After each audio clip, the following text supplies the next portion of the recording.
ரோஹிணில பிறந்தவங்க அஃப்கோர்ஸ் தன்னுடைய ஸ்பவுஸ்க்காகவே வாழ்வாங்க. அஃப்கோர்ஸ் கார்த்திகை நட்சத்திரம், பரணி நட்சத்திரம் மாரி தான் ரோகிணியும் ஒரு வகையில. அ திருமண வாழ்க்கை அப்படிங்கிறது ரொம்பவே நல்லாயிருக்கும். கொஞ்சம் லேட் மேரேஜ் அப்படிங்கிறது ரோஹிணிக்கு பொதுவாவே நடக்கும். இப்போ நீங்க ரோஹிணி நட்சத்திரத்தோட ஒரு புராண இதிகாசத்த எடுத்துக்கிட்டீங்க அப்படின்னா, சந்திரனுக்கு ரொம்ப பிடித்த மனைவி ரோகிணின்னு சொல்லுவாங்க. சந்திரனோட மனைவிமார்கள் தான் இந்த 27 நட்சத்திரம்னு ஒரு புராண இதிகாச கதை இருக்கு.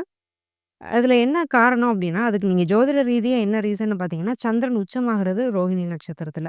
ஒரு லூனார் எனர்ஜி அப்படிங்கிறதும் ஹையா எந்த ஸ்டாருக்கு இருக்குன்னா, ரோஹிணிக்கு இருக்கிறத சயின்டிஸ்ட்டும் ஒத்துக்கிறாங்க.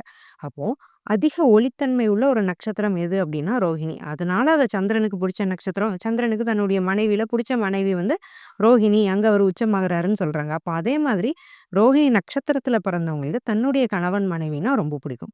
ஸோ திருமணம் அப்படிங்கிறது ஒண்ணு ஆனதுக்கப்புறம் தான் இவங்க வாழ்க்கையில இவங்க ஷைன் ஆக ஆரம்பிப்பாங்க அப்படின்னு சொல்லலாம். இவங்க வாழ்க்கையில இவங்க வெற்றி அடையறதுக்கு ஒரு ஊந்துகோலா இவங்களோட கணவனோ, மனைவியோ இருப்பாங்க. ஸோ அவங்களுடைய சப்போர்ட் மூலமா தான் இவங்க கரியர்ல, ஃபினான்ஷியல்லாம் பயங்கரமா செட்டில் ஆவாங்க. அப்ப திருமணம் அப்படிங்கிறது ரோஹிணிக்கு யோகமான ஒரு அமைப்பு அப்படின்னு சொல்லிடலாம்.